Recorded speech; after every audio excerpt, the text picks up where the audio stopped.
ونستغفره ونعوذ بالله من شرور انفسنا ومن سيئات اعمالنا من يهده الله فلا مضل له ومن يضلل فلا هادي له واشهد ان لا اله الا الله وحده لا شريك له واشهد ان محمدا عبده ورسوله يا ايها الذين امنوا اتقوا الله حق تقاته ولا تموتن الا وانتم مسلمون يا ايها الناس اتقوا ربكم الذي خلقكم من نفس واحده وخلق منها زوجها وبث رجالا كثيرا ونساء واتقوا الله الذي تساءلون به والارحام ان الله كان عليكم رقيبا يا ايها الذين امنوا اتقوا الله وقولوا قولا سديدا يصلح لكم اعمالكم ويغفر لكم ذنوبكم ومن يطع الله ورسوله فقد فاز فوزا عظيما اما بعد فان خير الحديث كتاب الله وخير الهدي هدي محمد صلى الله عليه وسلم وشر الامور محدثاتها وكل محدثه بدعه وكل بدعه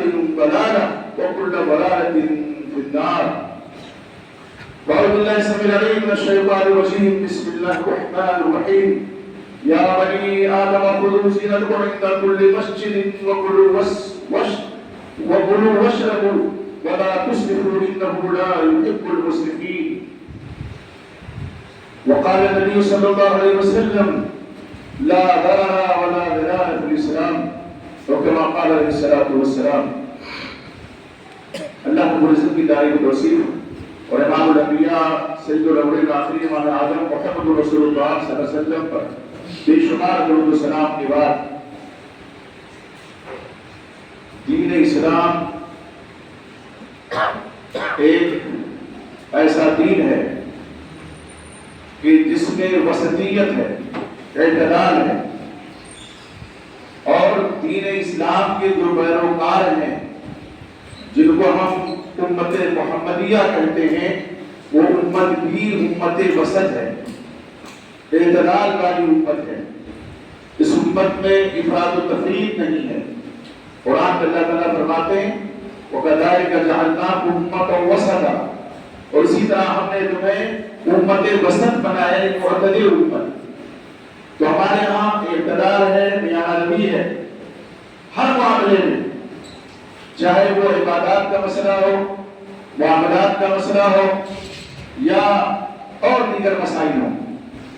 تمام مسائل میں میانہ روی، اعتدال یہ امت مسلمہ کی علامت اور شناخت ہے، اور مذہب اسلام، دین اسلام کی اہم تعلیمات میں سے.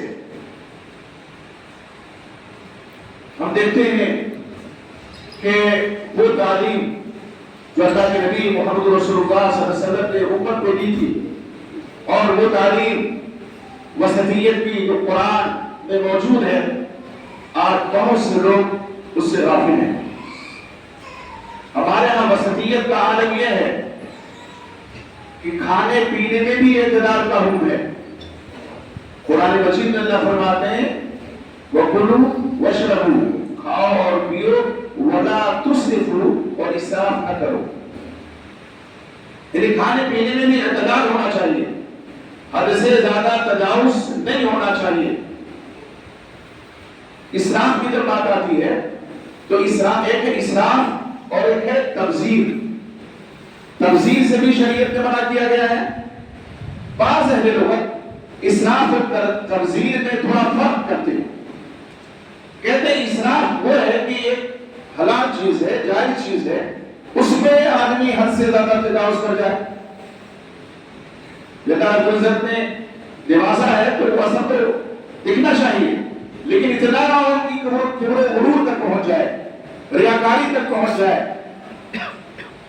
کہ حلال چیز میں، جائز چیز میں اسراف منع ہے.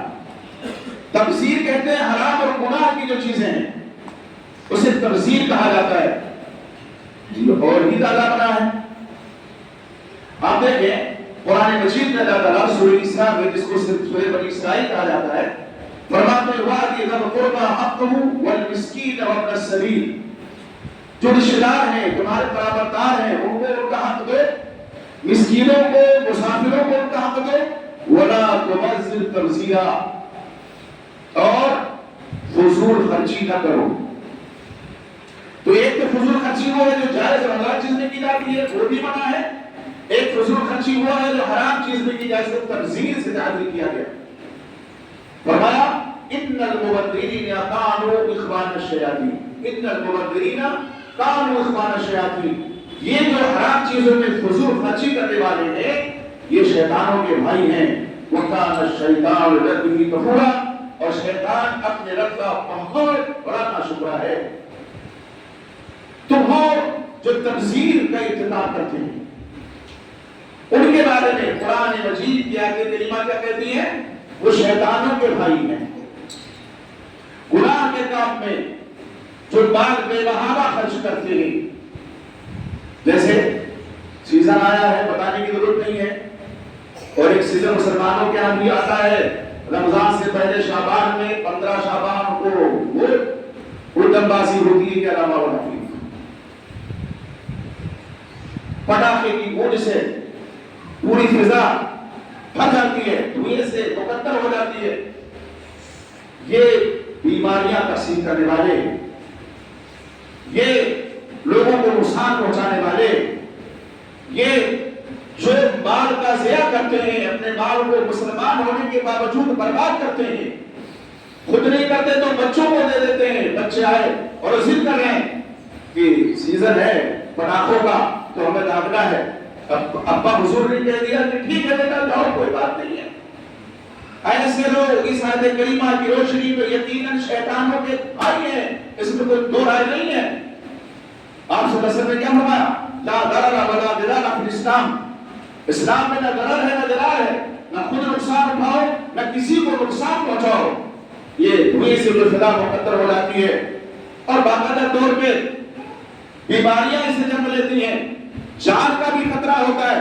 ابھی چند دن پہلے خبر اخبار کی ضرورت پڑی، یوٹیوب وغیرہ پہ ساری چیزیں، ایک شہر میں پورا گھر تباہ ہو گیا. وہ پٹاخے کا کاروبار کرتا تھا، وہ بنانا پٹاخہ پھوٹا اور سب اسی ملبے کے نیچے دب کر کے مر گئے. تو کتنا بڑا نقصان ہے، جان کا ضیاع ہے، مال کا بھی ضیاع ہے. اللہ کے نبی محمد صلی اللہ علیہ وسلم فرماتے ہیں، سے بخاری مسلم کی روایت ہے، ان اللہ کرہ ثلاثا، یقیناً اللہ تعالیٰ نے 3 چیزوں کو ناپسند کیا ہے، اور جو اللہ کو ناپسند ہے وہ ظاہر حرام ہے، منع ہے اور اشد ممانعت ہے. فرمایا وہ 3 چیزیں کون ہیں؟ قیل و قال، فضول بات، فضول گفتگو، قیل و قال، کوئی جس کا سرپیر نہیں ہے، بلا مقصد بہت سے لوگ باتیں کرتے رہتے ہیں، کوئی مقصد نہیں، کوئی ریزن نہیں. فرمایا وہ اضاعت المال، مال کو ضائع کرنے والے، مال کو ضائع کرنا یہ اللہ کو ناپسند ہے. اب چل جا، یہ ناپسندیدہ عمل ہے. تو اس میں کیا ہوتا ہے؟ مال کا ضیاع ہوتا ہے. آگے کے حوالے کو ہے کہ آج کے اتنا روپیہ پیسہ کر دیتا ہے اور خوش ہوتے ہیں. فرمایا بکثرت السؤال، تیسری جو ناپسندیدہ چیز ہے وہ کثرت سوال ہے.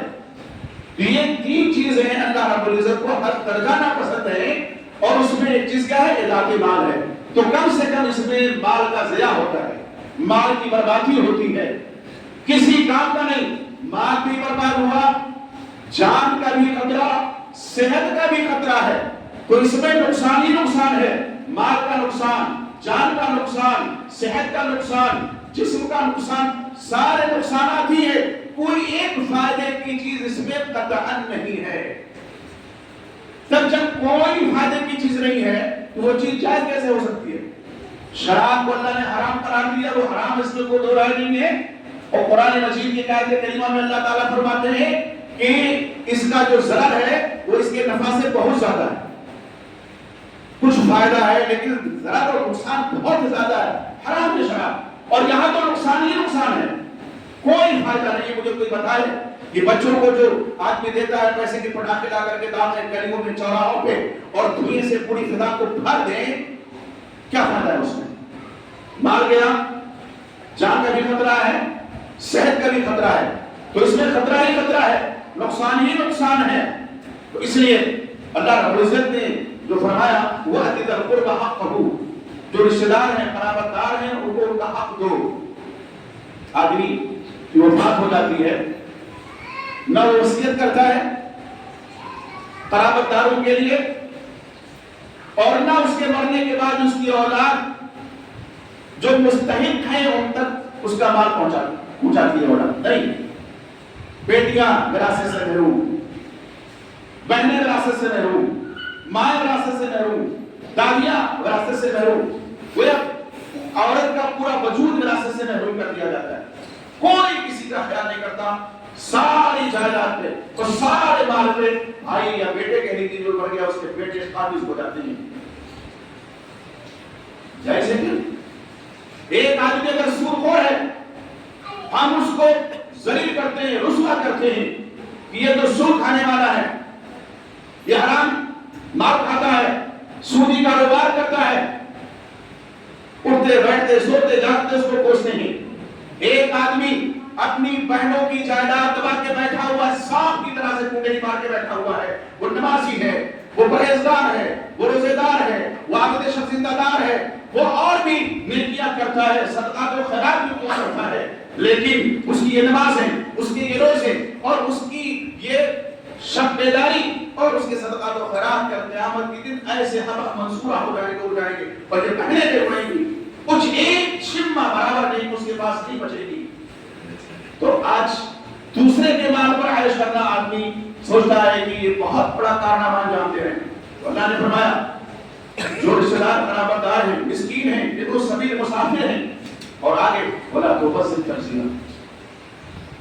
تبذیر. کچھ لوگ اسراف کے شکار ہیں اور کچھ لوگ تبذیر کے شکار ہیں. اور بعض علماء کہتے ہیں دونوں ایک ہی معنی میں ہیں، لیکن اگر بعض ضرورت کی بات ہم مان لیں تو اسراف بھی جائز نہیں ہے. اللہ نے فرمایا وَلَا تُسْرِفُوا إِنَّهُ لَا يُحِبُّ الْمُسْرِفِينَ. اسراف نہ کرو، فضول خرچی نہ کرو، بے شک اللہ فضول خرچی کرنے والوں کو پسند نہیں کرتا ہے. یعنی وہ لوگ جو فضول خرچیاں کرتے ہیں، اسراف کرتے ہیں، وہ اللہ کے ناپسندیدہ لوگ ہیں. اور جس کو اللہ ناپسند کرے کیا اللہ اپنی نعمتوں میں اس کو رکھے گا، اپنی جنتوں میں اس کو جگہ دے گا. ظاہر ہے اگر آپ دیکھیں گے تو جواب نفی میں آئے گا، انکار میں آئے گا کہ اللہ جس کو ناپسند کر دے وہ اپنی جنت میں اس کو کیسے داخل کر سکتا ہے؟ یہ ہو نہیں سکتا، یہ تو ممکن نہیں ہے. ہمارے ہاں ایک آدمی کسی کو ناپسند کرتا ہے تو اس کے بغل میں کھڑا ہونا بھی گوارا نہیں کرتا ہے. اللہ رب العزت وللہ النصر الاعلی. تو قرآن میں اللہ نے فرمایا دوسری جگہ سورہ اعراف میں یا بنی آدم خذوا زینتکم عند کل مسجد. اے اولاد آدم لباس پہنو، زینت اپناؤ ہر مسجد میں یا ہر نماز کے وقت. بعض لوگوں نے اس کی تشریح کی. پہلے کہا ہوتا نا لوگ خانے کعبہ کا طواف بے لباس ہو کے کرتے تھے. یہ مکہ کے لوگ، مشرکین مکہ، کفار مکہ، ان کا ایک نظریہ تھا. کہتے تھے یہی لباس پہن کر کے ہم گناہ کا کام کرتے ہیں. یہ اللہ رب العزت کا پاکیزہ گھر ہے، یہ بیت اللہ ہے، یہ خانہ کعبہ ہے، تو ہم اس کا طواف وہ لباس پہن کر کے کیسے کر سکتے ہیں جس کو پہن کے ہم گناہ کرتے ہیں؟ انتہائی خطرناک ان کا نظریہ تھا. نہیں، بے لباس رہنا تو منع ہے شریعت میں. لباس کے ساتھ آدمی طواف کرے تو لباس اور وہ بھی زیب و زینت کے لباس پہن کر کے آدمی کو نماز میں بھی اور مسجد میں بھی آنا چاہیے. اور اس کے آگے اللہ ارشاد فرماتے ہیں وَكُلُوا وَاشْرَبُوا، کھاؤ اور پیو، وَلَا تُسْرِفُوا.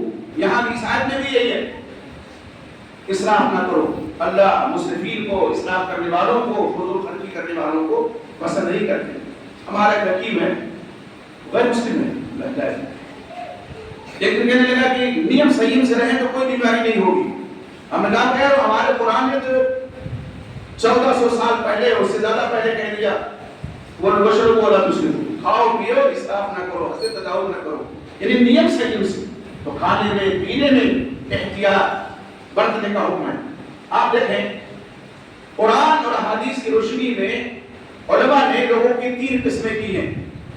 ایک آیت میں اللہ تعالیٰ قرآن مجید میں فرماتے ہیں وَلَا تَجْعَلْ عُرْضَكَ مَغْلُولَةً وَلَا تَجْعَلْ عُرْضَكَ مَغْلُولَةً وَلَا تَجْعَلْ يَدَكَ وَلَا تَجْعَلْ يَدَكَ، نہ بناؤ تم اپنے ہاتھ کو مغلولۃ بندھا ہوا الی عنقک، اپنی گردن تک، یہ ہاتھ ایسے روک کے رکھو. وَلَا تَجْعَلْ يَدَكَ مغلولۃ الی عنقک وَلَا تَبْسُطْهَا كُلَّ الْبَسْطِ، پورے طور پہ کھول بھی نہ دو، پورے طور پہ. یہاں اللہ رب العزت کیا فرماتے ہیں؟ بخیلی سے منع کرتے ہیں اور فضول خرچی سے بھی منع کرتے ہیں. پتہ خدا معلوم محسورہ. اگر تم پوری طرح سے مال خرچ کر دو گے، اسراف و تبذیر سے کام لو گے، تو پھر کیا ہوگے؟ بلا مزدہ ہو کر کے بیٹھے رہو گے اور مایوس ہو کر کے تھکے ہارے بیٹھے رہو گے. آدمی پورا مال اگر خرچ کر دے تو ظاہر ہے اپنے آپ کو ملامت کرے گا، تھکا ہارا محسوس کرے گا اور کہیں اس کا جی نہیں لگے گا. تو اللہ رب العزت نے کیا فرمایا؟ وَلَا تَجْعَلْ يَدَكَ مَغْلُولَةً إِلَىٰ عُنُقِكَ، اپنے ہاتھ کو اپنی گردن تک باندھ کے نہ رکھو، یعنی مخالفت نہ کرو. تو ایک قسم ہے لوگوں کی مخالفت جس آیت کریمہ سے معلوم ہوتی ہے. اور اسی آیت کریمہ میں ہے کہ پورے طور پہ ہاتھ کو پھیلا بھی نہ دو کہ سارا مال خرچ کر دیا، ورثہ کے لیے نہیں چھوڑا، گھر والوں کے لیے نہیں چھوڑا، منع. اور ایک قسم وہ ہے جو میانہ روی اختیار کرتے ہیں لوگ، وہ اس آیت کریمہ سے مستفاد ہے. وَكُلُوا وَاشْرَبُوا وَلَا تُسْرِفُوا، کھاؤ اور پیو اور اسراف نہ کرو.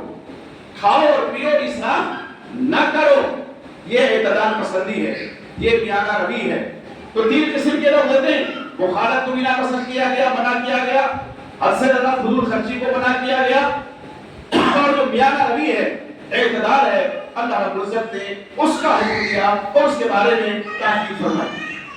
صحیح بخاری مسلم میں حضرت مغیرہ بن شعبہ رضی اللہ عنہ کی روایت. آپ دیکھیے قرآن مجید کی آیات کی تفسیر بھی علی حدیث رسول ہے.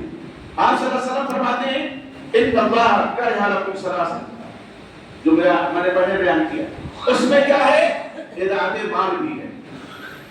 تو یہ مال کا ضیاع کرنا یہ کیا ہے؟ تبذیر ہے اور اسراف ہے.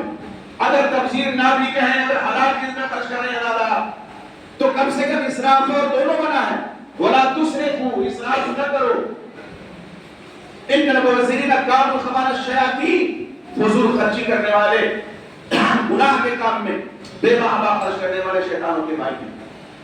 تو یہ جو گناہ کا کام ہے، باقاعدہ روپے اور پیسے کو ہاتھ کے حوالے کر دینا، پوری فضا کو دھوئی سے بھر دینا، یہ کیا ہے؟ یہ گناہ کا کام ہے. تو یہ تبذیر ہے. آپ دیکھیں بہت سے مواقع ایسے آتے ہیں کہ انسان اسراف و تبذیر کرتا ہے. شادی بیاہ کا موقع ہو، کوئی فنکشن ہو، اور ایسی سی رسمیں لوگوں نے ایجاد کر لی ہیں کہ علماء منفی.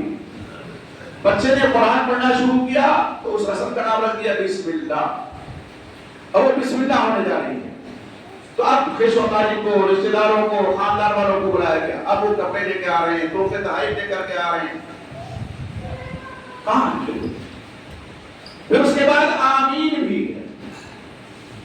بسم اللہ پہ شروع کیا اور آمین پہ ختم. پھر اللہ کا فیصلہ، پھر چاہے وہ قرآن اٹھا کے دیکھے چاہے نہ دیکھے، کوئی پرواہ نہیں. یہ بسم اللہ بھی ہو گئی اور آمین بھی ہو گئی.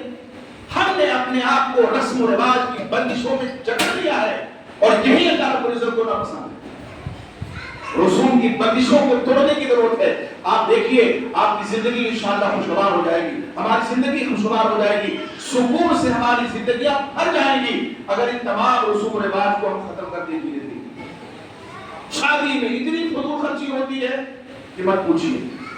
وہ ڈی جے ہے، پتہ نہیں کیا کیا، وہ تو ہے ہی 6-7 ہزار روپے کا آلو ہو رہا ہے، کھانے میں اتنا ہی روپیہ خرچ ہو رہا ہے. جو چیز سمپت تھی ایک دم آسان تھی، شریعت نے نکاح کو آسان بنایا ہے، اس کو مشکل بنا دیا گیا ہے. اور زنا کی جس سے منع کیا گیا ہے، انتہائی کبیرہ گناہ ہے، اس کو آج آسان بنا دیا گیا ہے. آسان روپے بنا دیا. عجیب مسئلہ ہے. ہمارے ہاں تعدد ازدواج کا ہے آپشن، شریعت میں ہے، قرآن میں ہے. فَلْكُمْ مَا تَابَ لَكُمْ مِنَ النِّسَاءِ مَثْنًى وَثُلَاثَ وَرُبَاعَ. شادی کرو عورتوں سے 2 کرو، 3 کرو، 4 کرو. ہاں اگر انصاف نہیں کر سکتے تو اللہ نے فرمایا 1 کرو. ہم جس سماج و معاشرے میں رہتے ہیں، اگر کوئی آدمی دوسری شادی کر لے، اللہ اکبر، لوگ جینا دور کرتے ہیں. اور اسی سے اگر حرام کاری ہو جائے کچھ دن کے بعد بھول جائیں گے کہ بھائی بڑا نمازی ہو گیا، بڑا پرہیزگار ہو گیا، اب تو مسجد جانے لگا، تو لگتا ہے توبہ کر لی۔ یہ جو حلال ہے جس سے عصمتیں محفوظ ہونے والی ہیں، عزتوں کی جس سے نگرانی ہو رہی ہے کہ عزت محفوظ ہوگی، اس کو آج ایک دم ایسا بنا دیا گیا ہے، لگتا ہے بہت غلط چیز ہے یہ۔ ہاں لیکن شرط ہے انصاف ہونا چاہیے۔ بہت سے لوگ شادیاں کرتے ہیں، 1 2 3 4 جو بھی کریں، لیکن انصاف نہیں کرتے۔ انصاف کرنا چاہیے، اور انصاف نان نفع میں، محبت میں تو کسی کو کنٹرول حاصل نہیں ہے۔ امام الانبیاء سید الاولین آخرین امام اعظم محمد رسول اللہ صلی اللہ علیہ وسلم 11 بیویاں تھیں نا، سب سے زیادہ محبت اما عائشہ صدیقہ طیبہ طاہرہ رضی اللہ تعالیٰ عنہ سے فرماتے تھے، اور اللہ سے فرمایا، اللہ سے کہا بھی کہ اللہ مجھے اپنے دل پہ کنٹرول نہیں ہے، لیکن نان نفع میں کبھی کوئی کمی اور بیشی نہیں ہونی تھی۔ تو آج جو یہ ہے مسئلہ کہ زنا کو آسان بنا دیا گیا ہے، شادی کو مشکل بنا دیا گیا ہے، اور اس میں آدمی خوب خرچ کرتا ہے، اس کو عاشقی کی دنیا میں پڑھ کر کے، اور جو بچوں کے کپڑے بھی قاعدے سے نہ ہو، لیکن جس کے عشق میں وہ مبتلا ہے، بھول سوار ہے، اس پر لاکھوں لوٹا رہا ہے۔ یہی تبذیر ہے، گناہ کے کام میں خرچ کرنا، یہ کیا ہے؟ تبذیر کہلاتا ہے۔ اور پھر میں کہوں گا ان المبذرین، قرآن میں فرمایا اللہ نے قالوا ثم شیطان، کون پسند کرے گا جو شیطان کے بھائی بنے؟ اللہ فرماتا ہے شیطانوں کا بھائی ہے وہ، شیطانوں کا، شیاطین شیطان کی جمع ہے، شیطانوں کا کوئی لمٹ نہیں ہے، شیطانوں کا بھائی ہے۔ تبذیر کرنے والا، گناہ کے کام میں حد سے زیادہ خرچ کرنے والا، وہ کیا ہے؟ شیطانوں کا بھائی ہے۔ اگر کسی سے فضول خرچی کرنے والے سے کہا جائے یا شیطان، اے شیطان کے بھائی، یا شیاطین، تو مارنے کو دوڑے گا، گار کھانے کو دوڑے گا، ہم شیطان کے بھائی ہیں۔ یہ قرآن کہہ رہا ہے، ہم تھوڑی کہہ رہے ہیں، قرآن کہہ رہا ہے ایسے لوگ شیطانوں کے بھائی ہیں، ان کا رشتہ شیطانوں سے ہے، تبذیر کی وجہ سے، فضول خرچی کی وجہ سے۔ اس لیے میرے بھائی ان تمام رسوم کی بندشوں کو توڑنے کی ضرورت ہے، اور ابھی جو آنے والی چیز ہے اور ابھی سے اس کا شور و ہنگامہ برپا ہے، اس سے اپنے کو بچائیے، اپنے بچوں کو بچائیے۔ بچے اگر پیسہ مانگتے ہیں، آپ اسے کیا چاہیے؟ تمہیں کافی چاہیے، لے آئیں گے، کیک چاہیے، لے آئیں گے، اور کچھ کھانے کی چیز چاہیے، لے آئیں گے، مرچی چاہیے، لے آئیں گے، بارو چاہیے، لے آئیں گے۔ لا کر کے کھانے کی چیز نہیں یہاں پہ دیجیے، پیسہ ہو گیا ہاتھ میں دیجیے، اس لیے کہ بے شک آپ اس نیت سے نہیں دے رہے ہیں، لیکن بچے تو بچے، ان کی گرفت تو نہیں ہوگی۔ اور اگر جو نیت ہی سے دے رہا ہے کہ خواہ بخواہ یہ ابھی سر پڑ جائے گا، اور ابھی یہ تو سونا جاگنا سب جو حل کر دے گا، لے 50 روپے، لے 100 روپے، لے 8 روپے، مجرم ہے وہ بچہ چونکہ ابھی نابالغ ہے، اس کی باس پرس اللہ کیا نہیں ہوگی، لیکن اس کے باپ کی ضرور باس پرس ہوگی، اس کی ماں کی ضرور باس پرس ہوگی۔ اس لیے ہمیں چاہیے کہ ہم ایسی فضول رسمیں جو باقاعدہ طور پہ سماج کا حصہ بن چکی ہیں، ان سے جتنی جلدی ہو سکے جان چھڑا لیں۔ اور وہ حدیث ہمیشہ یاد رکھنے کی ہے، اس میں آپ صلی اللہ علیہ وسلم نے فرمایا من تشبہ بقوم فهو منهم، جو کسی قوم کی مشابہت اختیار کرتا ہے تو وہ اسی قوم سے، اس کا تعلق اسی قوم سے ہے جو کسی کی مشابہت اختیار کرتا ہے۔ مشابہت کئی طرح سے ہوتی ہے، رہن سہن میں مشابہت، لباس میں مشابہت، شکل و شباہت میں مشابہت، معاملات میں مشابہت، عادات میں مشابہت، اقوال میں مشابہت۔ تو آپ صلی اللہ علیہ وسلم نے ایک جملہ ارشاد فرمایا، انتہائی جامع اور معنی جملہ، کہ من تشبہ بقوم فهو منهم، جو کسی قوم کی مشابہت اختیار کرتا ہے تو اس کا تعلق اسی قوم سے ہے۔ کتنا جامع جملہ ہے یہ، کسی طرح کی بھی مشابہت جائز نہیں ہے، کسی طرح کی مشابہت آدمی اگر اپناتا ہے تو وعید کا وہ مستحق ہوتا ہے، اس حدیث رسول کی روشنی۔ تو ہمیں چاہیے کہ زیادہ سے زیادہ تقویٰ اپنائیں اور بچنے کی کوشش کریں۔ بعد دفعہ ایسا ہوتا ہے کہ بچ نہیں پاتا ہے، وہ اللہ معاف کرنے والا ہے، لیکن ابھی تو وہ زمانہ نہیں آیا ہے، ابھی تو وہ دور نہیں آیا، ابھی وہ سماج نہیں آیا ہے کہ ہمارے اوپر جبر کیا جائے کہ تمہیں کفر کرنا ہی ہے۔ اور اگر کسی پر جبر کیا جاتا ہے تو اللہ رب العزت کیا فرماتے ہیں کہ اگر دل مطمئن ہے ایمان کے ساتھ تو قلب مطمئن بالایمان، بھلے زبردستی سے اس سے کرنے کو کہلایا جائے، یا کفر کا عمل کرایا جائے وہ انشاءاللہ مجھے کافی ہو. یہ سوچنے کی ضرورت ہے. ہم اور آپ کو چاہیے کہ اپنے بچوں کو بچائیں, اپنے آپ کو بچائیں ان تمام خرافات سے. اور ابھی سے جو گلیاں گونج رہی ہیں, یہ گونج کم سے کم ایسے محلے میں ختم ہونی چاہیے جہاں ہم اور آپ آباد. اچھا, کانوں کو بھی یہ چیز ہوئی لگتی ہے, فضا مقدر ہو جاتی ہے, وہ حکومتیں لاکھ منع کرتی ہیں لیکن لوگ باہر نہیں آتے. صحت کے جو لوگ ہیں ذمہ دار وہ منع کرتے ہیں, لیکن وہی ہے کہ چھٹتی نہیں ہے, منہ سے کافر لگی ہوئی, ایک زمانے سے چونکہ اسی میں ربے ہوئے ہیں, اسی میں بسے ہوئے ہیں اور وہی روش اپنا رکھی ہے, اس لیے پھر وہ چیز آسانی سے چھوٹتی نہیں ہے. حالانکہ آدمی اگر اس کو مسلم کر لے, پختہ ارادہ کر لے, انابت اللہ کی طرف رجوع ہو کر کے توبہ استغفار کر لے, آپ دیکھیے کہ کس طرح سے آپ گناہ سے نجات پا جاتے ہیں. اللہ آپ کو بچا لیں گے گناہوں سے, گناہوں سے بچانے والی ذات اللہ کی قدرت ہے. لیکن قدم ہمیں بڑھانا ہے, قدم آپ کو بنانا ہے, بڑھانا ہے نیکی کی طرف, اور قدم پیچھے ہمیں آپ کو ہٹانا ہے گناہ سے اور برے اعمال سے. پیچھے ہٹ کر کے دیکھیے اللہ کی رحمتوں کے سائے میں آ جائیں گے. نیکی کی طرف آگے بڑھ کر کے دیکھیے اللہ کی رحمتوں کے سائے میں آ جائیں گے. گناہوں سے پیچھے ہٹ کے دیکھیے اللہ کی رحمتوں کے سائے میں آ جائیں گے. اور اگر نیکی کی طرف قدم نہیں بڑھتا, برائی سے قدم پیچھے نہیں ہٹتا ہے, تو پھر اللہ رب العزت نے فرما دیا انہ لا یحب المسرفین, اللہ مسرفین کو, فضول خرچی کرنے والوں کو پسند نہیں کرتے ہیں. اور جو اللہ کا ناپسندیدہ ہے وہ آدمی کون ہوتا ہے؟ مبغوض ہوتا ہے, مبغوض ہوتا ہے. اور مبغوض ہونا کوئی مسلمان گوارا نہیں کر سکتا. اس لیے اللہ سے دعا کیجیے کہ اللہ تعالیٰ ہمیں اور آپ کو اپنے غضب سے بچائے. اللہ رب کی رحمتوں کے سائے میں ہم سب کو جگہ نصیب فرما دے. اللہ آپ کے رضا کو مجھے گنہگار سے اکا ہے, لیکن یہ گورا کر کے واسطہ ہے. اللہ ہمارے گناہوں کو معاف فرما, ہمارے دشوں کو معاف فرما, ہمارے خطاؤں کو معاف فرما. اللہ ہمیں جو بیمار کو شفا عطا فرما. ہمارے بھائی کو کرتا رہنا کوئی آسان سی سبیل پیدا فرما جو کا پر دور ہو جائے. اللہ ہمارے مسلمان بھائی جو دنیا کے کسی خطے پر اجماع حال ہے اللہ کو نشانی دور فرما دے. اللہ رب العزت کی بات ہے یا والدین مسلموں کی حیات کا توفیق عطا فرما, ان کی خدمت کر کے ہم کی رضا حاصل کر لیں. اللہ ان کے والدین یا والدین سے کوئی جو بات کی ہے اللہ ان کی بات بات مغفرت فرما, انہیں جنت الفردوس اعلی مقام عطا فرما. اللہ ہم نے جو مومن مرد مومن خواتین کی بات کی ہے اللہ تعالیٰ ان کے گناہوں کو معاف فرما, ان کے دوستوں کو معاف فرما, جنت کو سب کو اعلی مقام عطا فرما. اللہ رب ہمارا حشر کر قیامت کے دن انبیاء کے ساتھ, صدیقین کے ساتھ, صالحین کے ساتھ فرما. اللہ تعالیٰ یقینا ہم گنہگار ہیں لیکن تیری رحمت سے مایوس نہیں ہے. اللہ تجھے تیری توحید کا واسطہ ہے, اللہ ہم توحید والے ہیں, اللہ تجھے تیری توحید کا واسطہ ہے. ہمارے تمام گناہوں کو معاف فرما دے, ہماری تمام لفظوں کو معاف فرما دے, اور نیک اعمال کرنے کے ہم سب کو توفیق عطا فرما. تمام برائیوں, تمام خرافات اور تمام غلط کسی اور رسول اللہ سے اللہ ہم سب کو محفوظ فرما دے. اللہ اختیار کی مشابہت سے اللہ تعالیٰ ہمیں محفوظ فرما دے. اللہ جب تک اس دنیا میں زندہ ہے ہم ایمان کے ہاتھ میں زندہ رہیں گے توفیق عطا فرما, اور اس دنیا سے جانے لگے تو ہم سب کے رہوں کے اشہد ان لا الہ الا اللہ واشہد ان محمدا عبدہ ورسولہ. آمین.